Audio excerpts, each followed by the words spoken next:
and that's called The Matrix, A Life Manual for Vitality and Meaningful Living for Uniformed Service Professionals. Is there anything you want to say about the background of that, Sarah? Because this is, again, part of the ongoing suicide prevention offerings that we're giving. What are your thoughts on that? The audience is expanded to anyone who also deals with uniform professionals. It includes police, EMT, veterans, anyone who you may think would want to go to this, and their families are absolutely welcome. Registration is required, so we need to have an accurate head count. Lunch will be provided as well. So just send them my way and I'll get them signed up. All right, so that's that. And it says inviting active and retired police, fire, military, EMTs, correction personnel. All right. We have a couple, Seal looks like she's back from Florida, so it's nice to see Seal back here. How long are you going to be here, Seal? I'll be through late fall. Till I felt great, so welcome back. It's great to have you back. Sylvia Popre, is this your first Grand Rounds? Yeah, so Sylvia is an very experienced advanced practice nurse working at the Breen Center, and welcome Sylvia. Yeah, welcome to the group. Yeah. All right, we'll jump into what we're going to do today. This also stems from, Shadi and Sushrusha. I'll be introducing Sushrusha Arijan, right behind me here. Is a doctor here in our training program. She grew up in Nepal, went to college in Nepal, then studied medicine in Pakistan, and is now finishing up her PGY 1 year and is eager to come back from medicine, where she's been, surviving. In July, she'll get to come back to psychiatry, so she's eager to do that again. She'll be one of our co-presenters. And Dr. Shadi El-Samra is our chief resident in CL Psychiatry. He did his medical education in Alexandria, Egypt, and also did part of a master's program in psychology there. He's an avid basketball player with a knee injury right now. But both of them took an interest. We had a time when some of our colleagues from the American Foundation for Suicide Prevention, mothers who had lost their children to suicide, had come and met with our residents and medical students and really told very poignant stories. And in that meeting, those mothers thought of the people who were at that, the residents, the medical students, as well as most of the people who are in this room, as their heroes. They said, we need people like you to help prevent suicide and so that the loss of children like ours doesn't occur. And they also were very protective. They brought us discs about the risk of suicide in health professionals and medical students, physicians, and others. And Shadi and Sushrusha took a special interest in that and said they wanted to do a grand rounds under the guidance of their mentor on the project, Glenn Mosian. So Dr. Mosian has a secret hand behind the scenes to some extent on this. And that they wanted to do that. And their presentation today is entitled Physicians or Healthcare Providers Often Struggle in Silence with Depression and Suicide. Learn how to protect yourself. So this comes out of an interactive process with others who've been touched by the problems of depression and suicide, how we might protect ourselves. So turn this over. Thank you. So, welcome everyone. I want to thank you all for coming, and thank you, Dr. Samra, in spite of your injury and everything, for helping me out with this. Thank you, Dr. Mosian.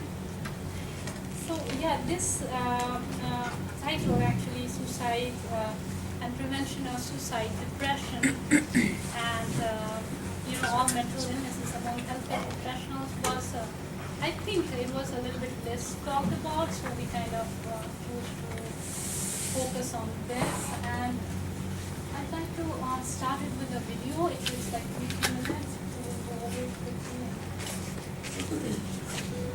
Doctors. We see them as highly educated, cool in a crisis, and above all, dedicated to their patients. We trust that they know how to save us from the maladies we suffer. But what we don't see is that physicians also suffer, and they die by suicide more often than the general public. In fact, 300 to 400 physicians take their own lives each year. And that's simply a staggering loss when you think about it. That's equal to perhaps 2 or 3 medical school classes. The main cause of suicide is untreated depression. And yet we would think doctors would be the first ones to get help for such a common and treatable health problem. Sadly, the problem may lie in their reluctance to seek help from one another. You hear stories often of physicians who commit suicide and the community around them is taken by surprise because they haven't known that there was anything wrong at all. This program explores the hidden and perplexing phenomenon of physician depression and suicide. From the crucible of medical school, through the challenges faced by practicing physicians, to the potential of treatment to save lives and improve medical care. These stories shed light on the personal fears, professional policies, and cultural mores that keep physicians struggling in silence.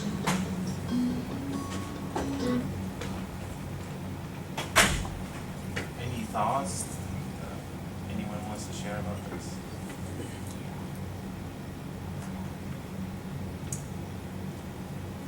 So one thing this presentation is gonna lack is a sense of humor, I guess. Because it's such a painful topic, even to like prepare and to present, and so I tried my best, but there's nothing. So this project actually at the beginning started when Sushruta, actually the first week of residency, was talking to Dr. Sabo in one of the MDPIs, and she saw a patient who was suicidal on Jones 2, and asked Dr. Sabo, I remember I was sitting there, and she told him, how can I protect myself from this? Sometimes I felt like I was not able to help the patient, or the patient is refusing help, but how can I protect myself from feeling this way? She felt slightly anxious, that's what she said, until she went home with these thoughts about how much patient is struggling. And we discussed together how much actually that can affect us on the long term, dealing in this in this field for years and years. And we don't know really how much do we, first of all, believe in of what we are doing. And the second part is how much actually that can affect us. And the patients too. Because if we are struggling, then we can't give our 100% to the patient, which kind of is not fair, for the patients. So I thought it was like worth talking about at least. Right?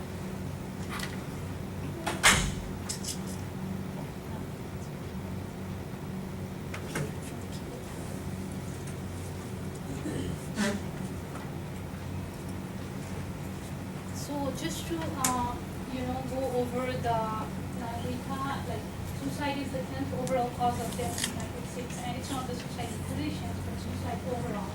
And women attempt suicide 2 to 3 times as often as men, but men tend to completed suicide in men is higher, about 4 times, which makes about almost 79% of the total committed suicides.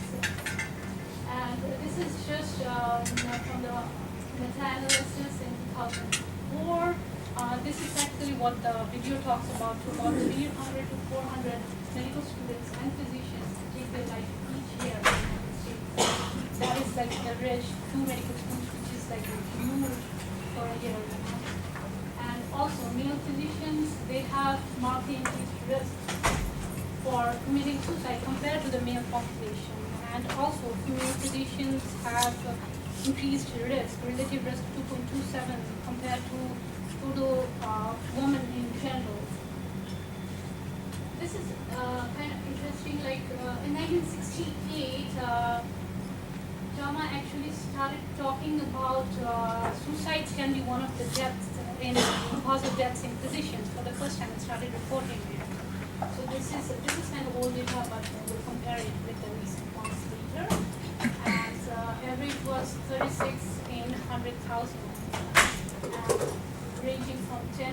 4,000 for physicians, and for psychiatrists, it's 61 per 100,000.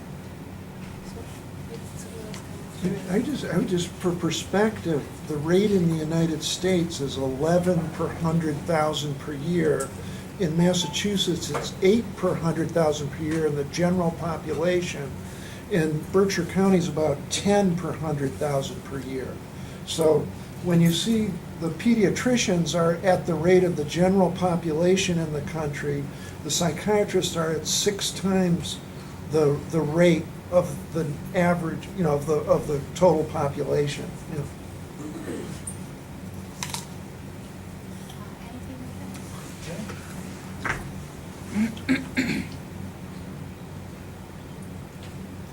So this, it was in the video, unfortunately we couldn't show the whole video, so I'll just talk about Dr. John Hansborough. He was a burn surgeon. Excuse me if I get a little too emotional about the whole thing because it's very painful. So he was practicing burn surgeon in Southern California. And the video shows about how he was struggling with depression, and he did seek help at some point in his life, and he did take medication, but then at one point he stopped taking, and even his wife was not aware of how much struggle he had in himself, till one day she got a call from him, and then she knew that it was not okay. And that very day they found him dead in the car. It was March 2001, and his wife is kind of doing studies on how to, diagnose early and how to educate family members now because of her loss. So that was a huge loss. And there's one thing I wanted to mention about him, which is kind of nice. There is a patient. They talk about a video in which there is a patient who would not have survived without Dr. John Hansborough's skill, and his wife was pregnant with 4th baby when he committed suicide. So he named his 4th baby after Dr. Hansborough. So overall, just to tell you that maybe it has a profound impact on the patients too, because they look up to their doctors and they'll be like, okay, so he was my protector, what happened, So they no longer feel the same way about mental professionals after these kind of incidents.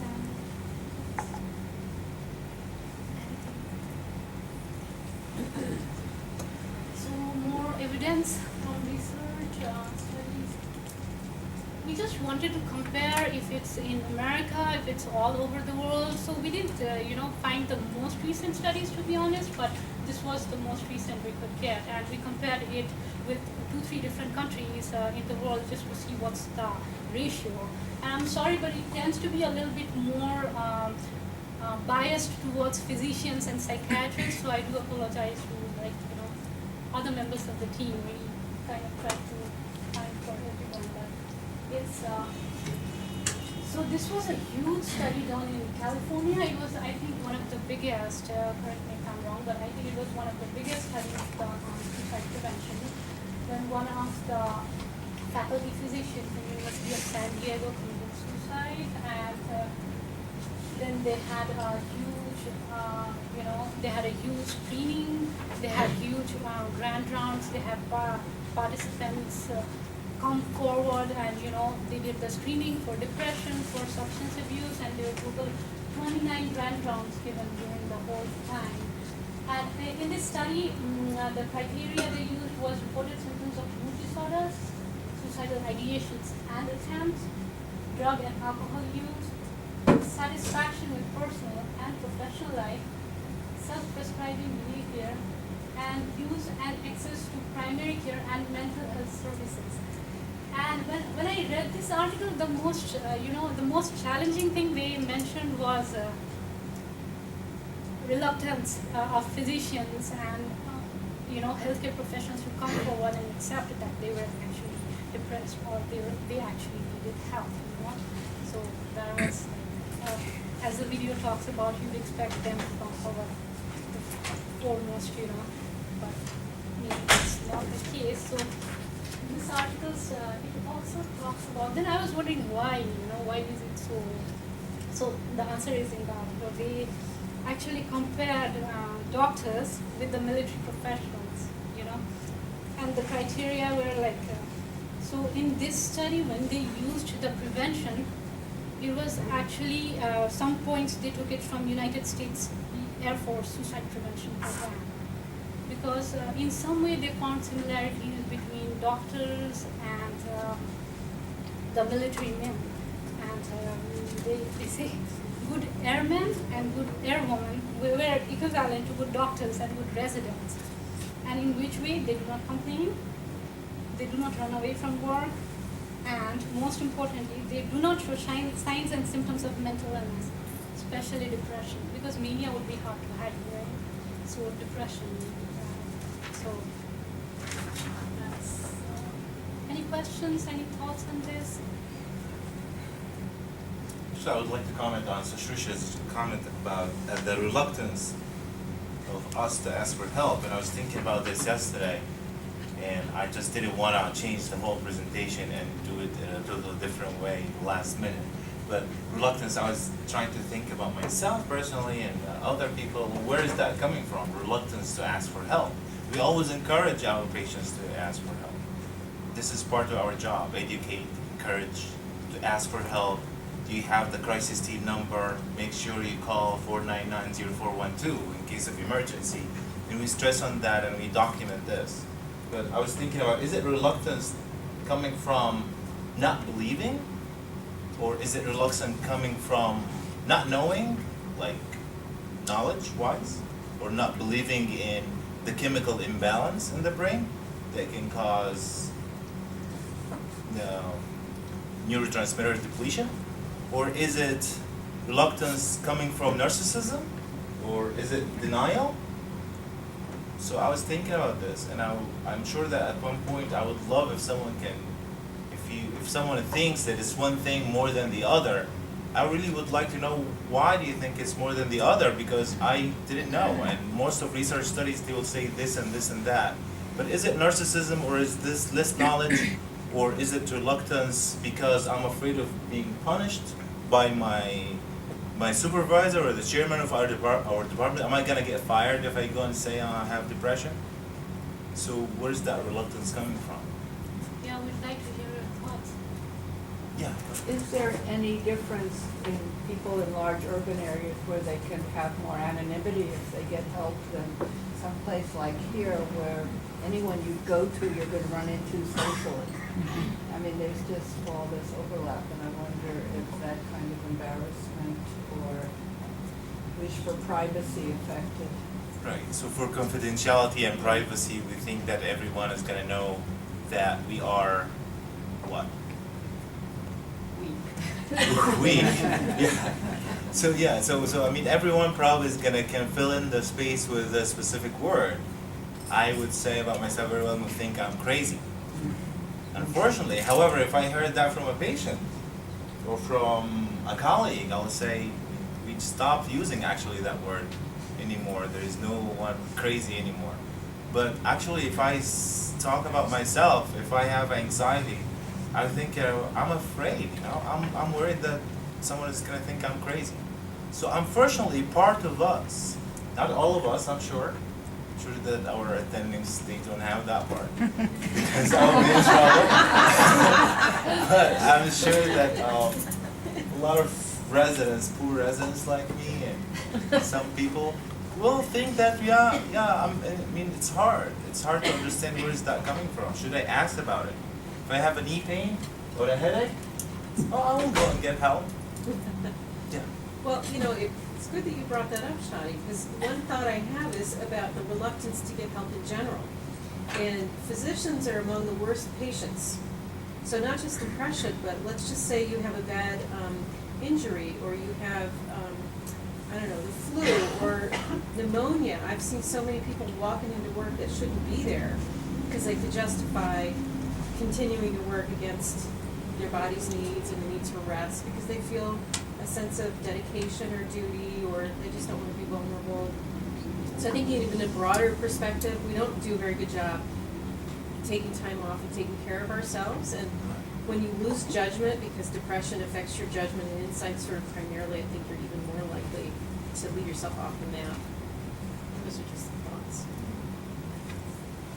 I'm always thought that a part of, at least a part, an important part of this sort of, power that a physician has in the physician-patient relationship is this sort of understanding that in part that power is derived from the fact that we are sturdy, we are well, we are solid, and the patient is ill, and they can in a way depend on us. And I think part of that, what makes us poor patients, is we're reluctant to sort of give that up because it affects our relationship with our patients and our self-image, and that power dynamic.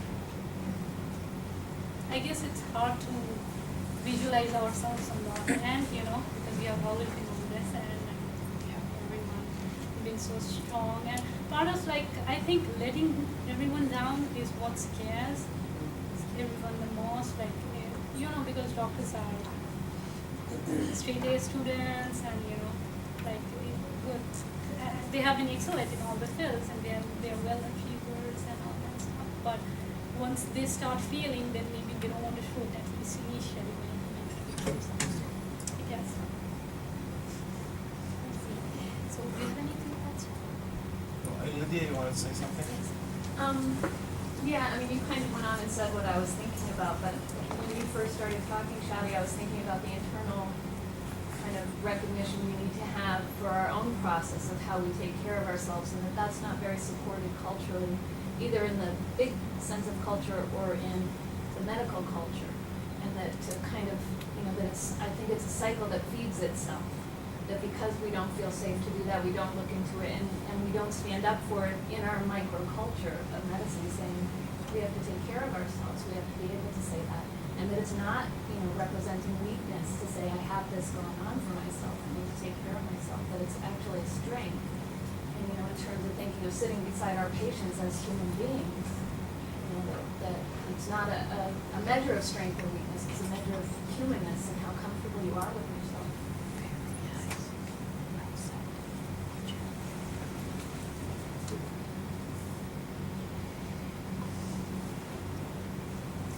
So, as I said, we're comparing the studies with the international studies. This was in Germany, and it was especially with the psychiatrists, so I thought it was worth mentioning.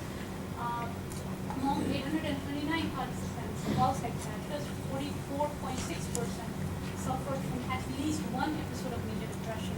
Not during the study period, but during their lifetime. So, it's almost 50%, And it was a huge number. And this was a study in Sweden, and this study I thought was worth mentioning because it includes all the team members, psychiatrists, doctors, and nurses. So it's not just confined to physicians and psychiatrists and doctor population. So, and it had a huge number, 1926, and 37 to 38% reported having suicidal thoughts at least once in their lifetime, 11% in the last year, and 5 to 14% had actually attempted suicide at least once in their lifetime. And when they compared with the general population, the data was definitely higher. So actually, when we talked about this study in Europe, actually we were talking about the problem is the doctors, or the problem is the lifestyle, or the problem is the geographic area. So this is why we try to look for other places in different places in the world, in Europe, in Asia, and Africa also, to see if this is a universal problem or is it just here in North America or in the United States. But actually the data were very similar in the studies, between the studies that have been done here in the United States and outside the United States. So the numbers were very close. So the risk factors, these are like general risk factors we all know, the long work hours and medication growth, lack of emotional support, maybe because everyone is busy, not that nobody wants to help, but you're so busy in your own life and your own work, and residents for to achieve identity and confidence, not me. Yeah. So for one example, like the heavy patient loads. For example, when our residents can probably relate to that. I don't know if we have a heavy patient load, and also I don't know if we can change that. So this is why, if I'm depressed with a patient load of, let's say, 6 patients a day, if that is stressing me out, the load, if I get depressed, I think the load is not gonna change because my colleagues or coworkers, they're fine and they see 6 patients. But I'm the one who finishes at 8 o'clock p.m. with those 6 patients, and most of the people, they leave at 5. So I think the load is not gonna be different, but if I ask for help, so therapy in general, therapy or medications if required, can make the load, which is gonna be the same, it's not gonna change, can make it more bearable. You will be able probably to finish the problem earlier if therapy definitely work or if medication helps. Yeah, I think, that's right. Yeah, sorry. How much of a role do you actually think that working on a lot plays into this? Because physicians, we love to pretend that we work harder than anybody else in the world. Maybe some of us do, but mostly actually we pretend because there's a lot of people that work long hours. And I'm wondering whether or not there's actually a direct correlation between folks that work all the time and suicide rates.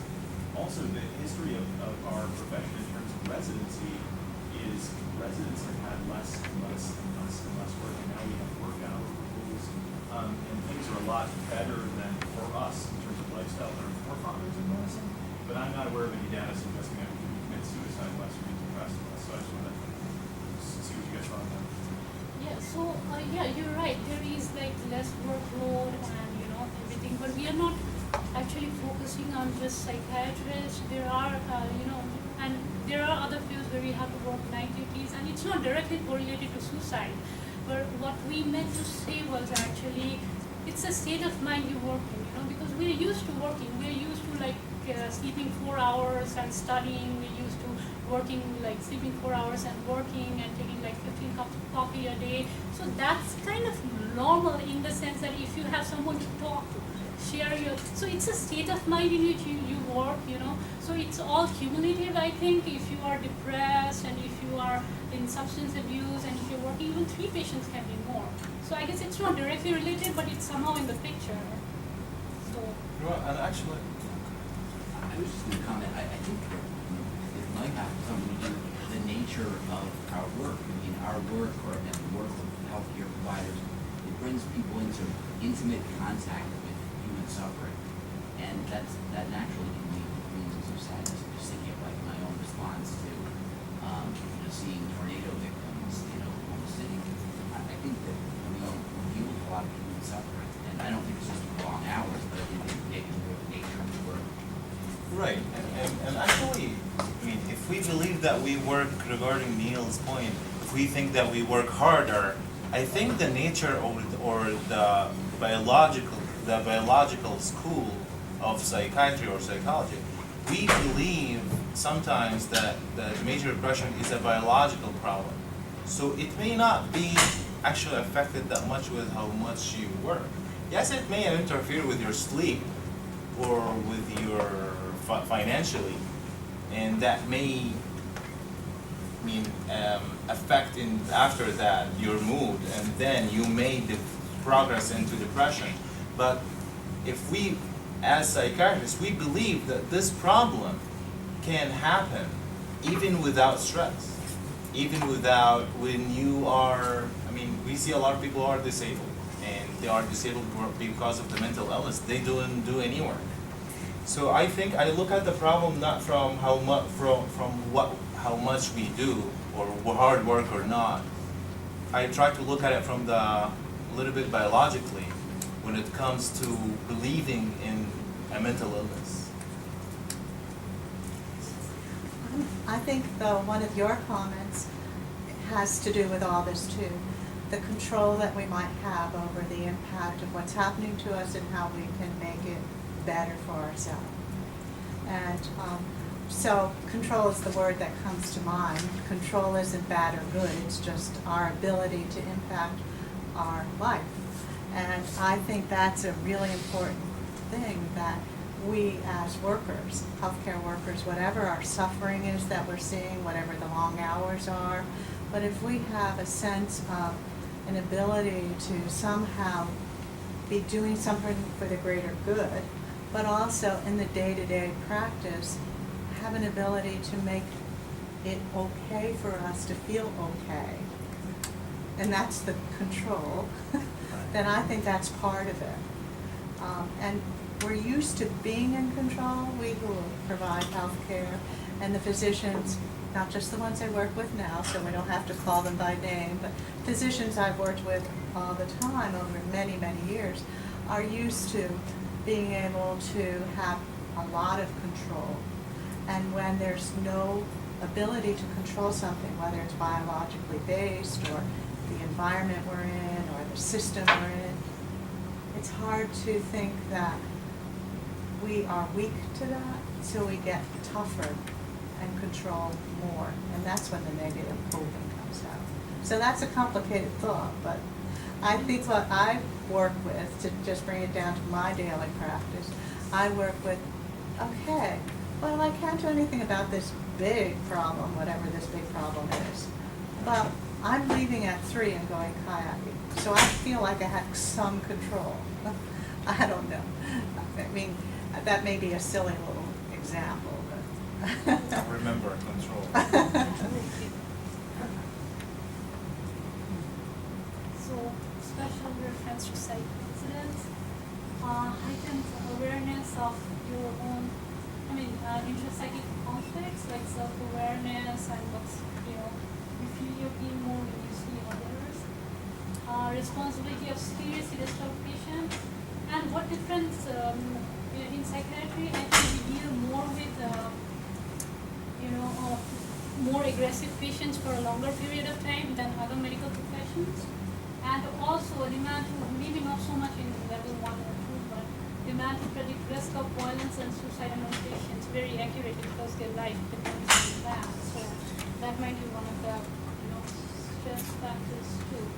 And other risk factors, like if a person or physician or a healthcare professional has already a genetic predisposition to mental illness, substance abuse, genetic predisposition to substance abuse, any childhood trauma, any educational or work demands, then that is harder, I guess. So this is a whole new phase. We're going to talk about some substance abuse in physicians, just the ratios and some data and some thoughts about it. Yes. Before we move on to that, I wanted to ask, you've shown that there's a major increase in the incidence of suicide in physicians. Is that matched by a concomitant increase in the rate of just depression in physicians? Well, the study that we did for this round do not talk about the parallel increase in depression and increase in suicide, but yeah, we might want to look into it. I think it is, yeah. I have some, if we have time, we can go over it. I have some studies that the depression, yes, the depression rate is higher in physicians and actually in healthcare professionals more than general population, way higher. The only differences are in women, actually. Women, in men, it's constantly higher. But in women, suicide and depression who are working in healthcare as healthcare professionals, doctors, nurses, or females, actually they are equal to men.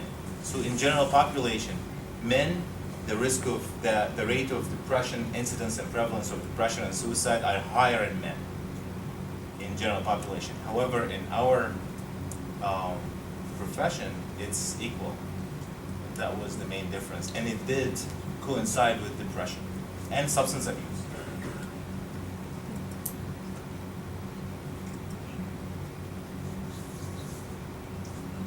So substance abuse in healthcare professionals, there will be 8 to 12% of physicians will finally develop a substance abuse problem at some point in their careers. Just talk about alcohol is the most common, because alcohol is the most commonly abused drug throughout the world, not just in physicians. So obviously it will be physicians, psych residents most likely to use benzodiazepines, from me again. Emergency medical residents, they use cocaine more than others, and it's kind of like matched with some other study which I was actually trying to think when Sister Trisha actually she did a great job in getting this data, and they are very, evidence-based. I was wondering why residents like benzodiazepines. Probably they will need to be more awake, and I was just thinking, and I didn't find an answer, but I thought that people think that we don't sleep very well, but I don't know why residents would use it. I would think that they're so focused on trying to go, keep going, that they may not know how to shut down. Okay. And that might be the only way to shut down. Just again. So that sounds like a self-selected group of very anxious people. Yes. and also too, Interesting the contrast with emergency medicine residents who were using cocaine. and Again, self-selection. yes, self-selection and also availability, because you're familiar with the drug. Like we talked about in the next study that the anesthesiologists they would use more IV opioids and things and whatever. Psychiatrists more mood stabilizers maybe and benzos, because you know the drug, so maybe that's it. Again, not me. And actually, neurologists, we have few neurologists, Dr. Ella and Dr. Winkowski. Interestingly, we're back home, and this is out of the topic a little bit, drifting away, but Tegretol is one of the most commonly abused substances in some of the countries. So people really, they take huge doses of Tegretol and get high on it. Really? In the Middle East.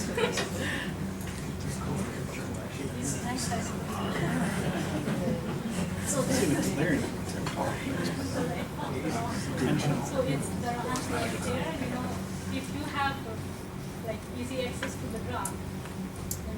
It actually, there was one article which talked about PharmD in California, who was the director and who got addicted to the medications, And how he did was he was the one who drew the records, and he didn't discard the pills that were supposed to be discarded, and he ultimately ended up losing his license.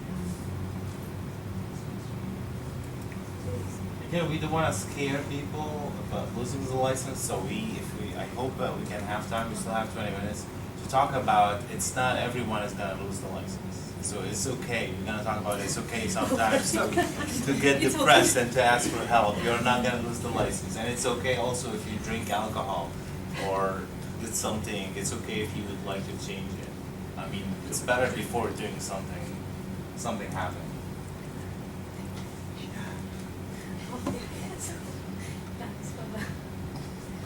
So the prevention strategies, how we prevent, I'll try it. Identifying signs to look for, talking with each other, asking, you okay, anything wrong, identifying the personality changes, direct statements which indicates distress, constant sadness, constant anxiety, unprovoked anger or hostility. If someone is angry all the time, maybe not. Expression of hopelessness or worthlessness, any changes in behavior, because you know your coworker who you're working with, right? Any negative change in performance. If someone is excellent, used to be excellent, deteriorating, maybe that is one sign to look for, what to be concerned about. So actually, the Shusha was talking here, and there's a second part of the signs to look for. We initially wanted to make that project on how to identify and how to help a colleague who is struggling from possible mental illness or potential mental illness and who can be at high risk of suicide or substance abuse. And then we thought about what about ourselves, and what about talking about initially how can we need to get help, and also that we need to believe in what we are doing and talking to our patients about. And then what if I am okay, which I'm not sure, and that we saw a colleague or a coworker who may be depressed. So these are the signs and symptoms for people to look for, not within yourself. Probably, I hope we can understand that when we are depressed or anxious or suicidal. But these are the signs and symptoms to help other people, coworker. And after that, we're gonna talk about, so what can we do? Should I go to Dr. Sabo, or should I immediately, or should I talk to the person? And I would like also, we're gonna need to hear from you, what do you think if you identify someone, if you saw these signs and symptoms in someone, or a coworker or a colleague, what would you do? And we also have some resources in the handout, and we're going to put two major resources with the website and the coming slides, so that at least we have a channel of what to do next. So repeated absence from important activities, continue seeking special accommodations both for substance abuse and other mental illness. Repeated trouble getting along with others, like getting in fight. If someone had personal loss, through a divorce or death, makes them more prone to being using more substance and like the mental illness. Increased self-care and just feeling that maybe something is not right. This is not the same person I used to work with 2-3 months back, and maybe that's just one talk, just going and talking the initial step, I guess. So how can we help? The first step might be to talk to them, just talk to them, find out if there is anything wrong at all. And if it's, if there is anything wrong, more than watching the patient or the physician or your coworker on an individual basis, a group intervention which should be led by an expert and professional who knows what he or she is doing. And maybe a family and coworker should be involved, depending on the case-by-case basis. And there are resources available to help their physicians, which we're going to talk about in the next slides. I wonder what Dr. Sharling or Dr. Sabo can teach us, how would you approach, or would you talk to a colleague? How would you start that conversation? You see someone, a coworker or a colleague or a student of yours who seems to be depressed or irritable, or maybe have some withdrawal symptoms. How would you start that?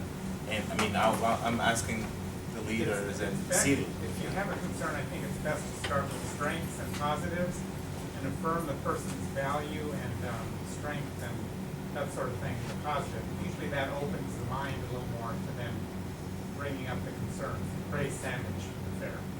But anyway, if you can start with that, I think then just to go with that is much more respectful than to kind of hang in the background and talk about the person before you go forward. And then we do have resources. We have a practitioner health committee that we prefer to have as many self-referrals as we do supervisory referrals, but most of them don't come self-referred. Maybe we can expand that. I would just say, just so you're aware of it, I mean, there's sort of 3 levels you might think about. That there's an employee assistance program at the hospital, so there's 3,000 employees in the health system, in, Doug Spohr, some others, I think, work in that system. So anybody who works in the health system can self-refer to that for confidential, 8 sessions, are free outside of your insurance. So there's always that. Then there's a practitioner health committee has to be part of any JCAHO accredited system. So that's for any practitioner can go to a confidential group. In a Berkshire Medical Center, it's a very small committee meant to enhance confidentiality. The 3 members of that committee are myself, Don Sherling, and Paul O'Coin, who anybody can refer themselves to, if you're having some health problem of any sort, that you want to get some help. It's a consultation on how to do that. JCAHO mandates it as a way to both protect patients in a healthcare system if somebody's getting sick, and also protect the practitioners so that they can, get the most help they need to stay effective or get support for what they need to do to, recover from whatever kind of illness they've got. So that's a second thing. And I think what Hedy Lopez said back at the beginning, this question about where is confidentiality in a small insular world like the Berkshires is a real issue that we've got to overcome and really think clearly about how do we, ensure that people feel like they have a safe place to go to. When you've practiced in the area for, I've been here for, let's say, 18 years, I know tons and tons of the mental health providers and the psychiatrists.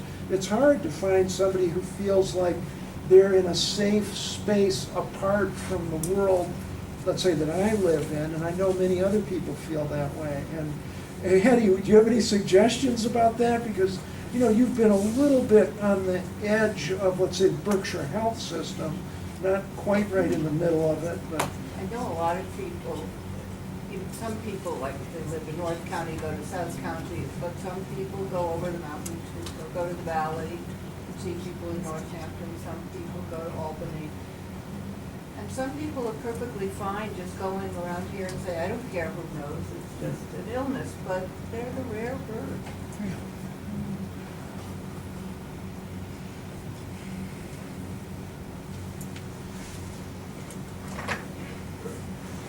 So these are the few resources that we it's Physician Health Services. It actually works with physicians dealing with mental illnesses other than substance abuse, because there is a separate fund for the substance abuse, and this is the website. And how they deal with it is first you report someone if you think that the person is in danger or the patients are in danger, and then it decides if intervention is actually needed. So if intervention is needed, they will form a group which has an expert professional, and they will see if family members or co-workers need to be involved in that, and they will go on from there. And they will refer.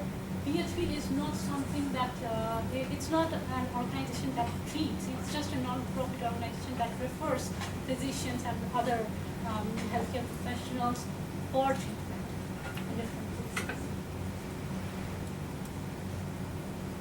And this is Physician Health Program. This is the one for substance abuse. It's similar to PHP, but Physician Health Program, and this is similar to the previous one, but this is actually for substance abuse, and we kind of study why doctors get treated, and why what are the substance abuse problems, and then they will refer in the similar manner to the treatment. But a little bit different for the substance abuse is they will refer for a longer period of time, because doctors are very good at hiding. That's what the article says, not me. So they have higher rates of relapse. So a little bit long-term program is much more beneficial to prevent relapse. And also physicians will receive treatment in with other physicians, and that has showed better outcome than with patients or who are not healthcare professionals. So I'd love some Dr. Seabu's thought on this.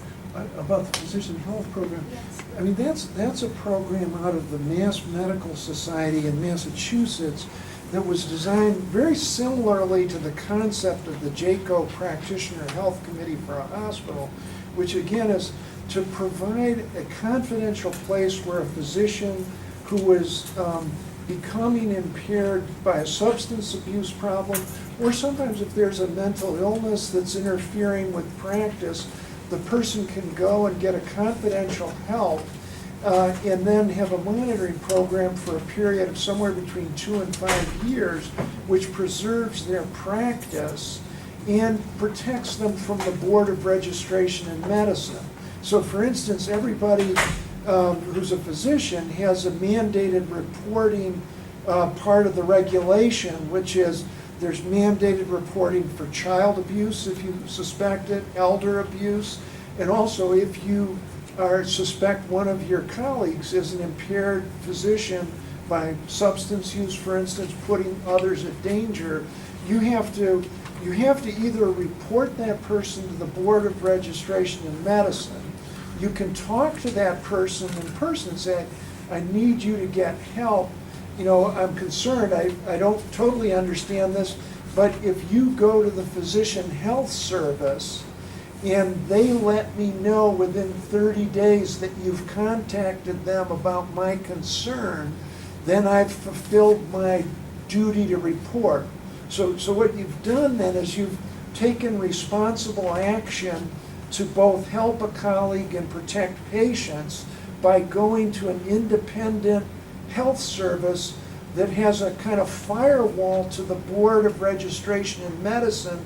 If they do an assessment and the physician agrees, let's say they think that physician has a substance use problem, the physician can enter an agreement with them to be monitored, have a site monitor, have a therapist. And I've been the therapist for a number of physicians who've entered the program.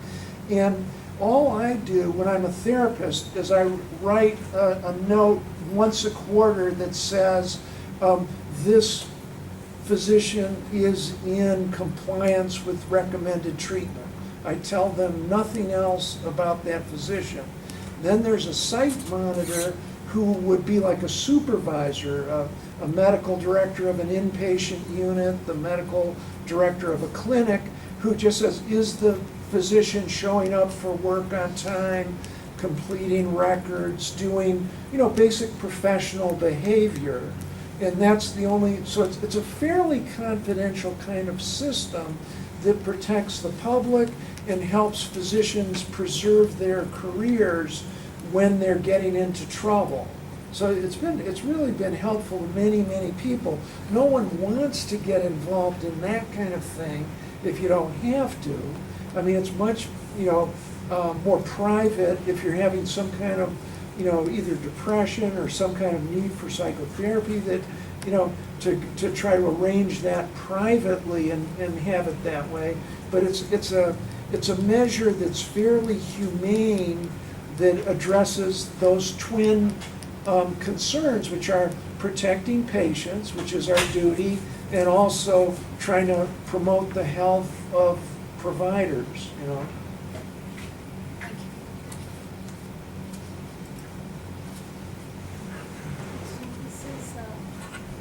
This is what we actually talked about, how industry works, and it's an obligation to report. We should think that a physician is prepared and it's affecting the practice.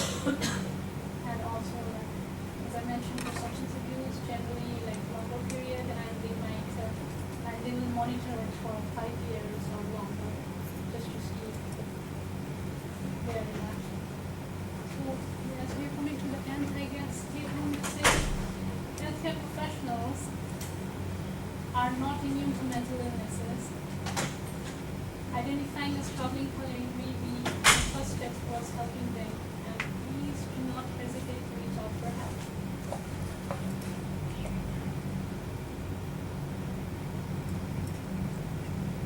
Actually, I was thinking about the wisdom and what is exactly wisdom. And I think Roosevelt said that 9/10 of wisdom is to be wise in time. So actually, I said that because when I think about mental illness, if I'm a doctor or a nurse or a social worker has a mental illness who is just not denying it or saying no, it may not be that. It reminds me of a substance abuser or someone who has an addiction problem, who is not admitting it, who is pre-contemplating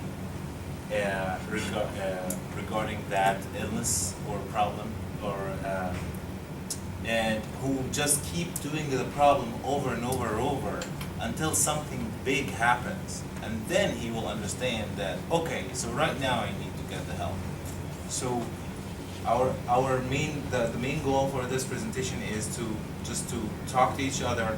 If I saw someone is not doing that great, I would love to talk to that person. If someone saw me not doing that great or different, I would love to have a colleague come and tell me, are you okay? That can definitely make a big difference, I think.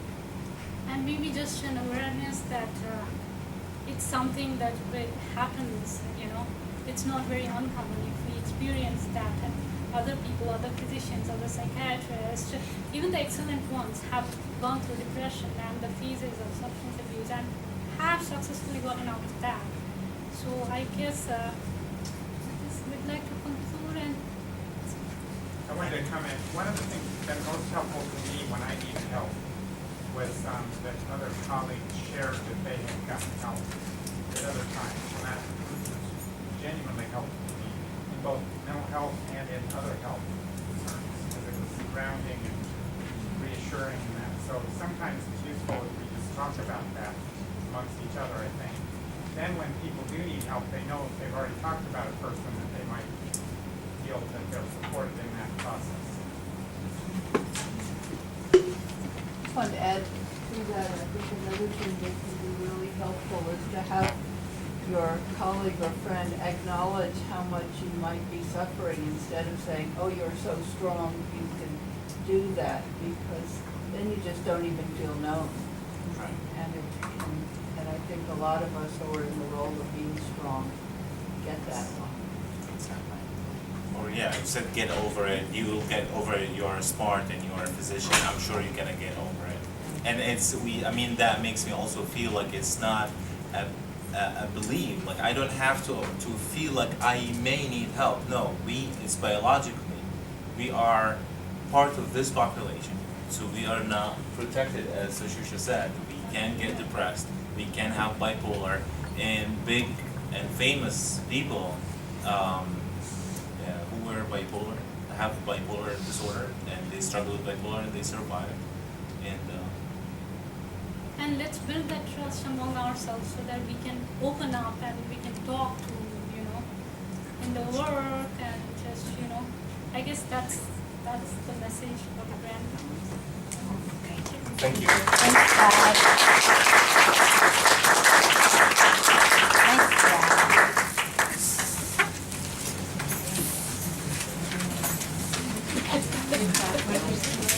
Very nice.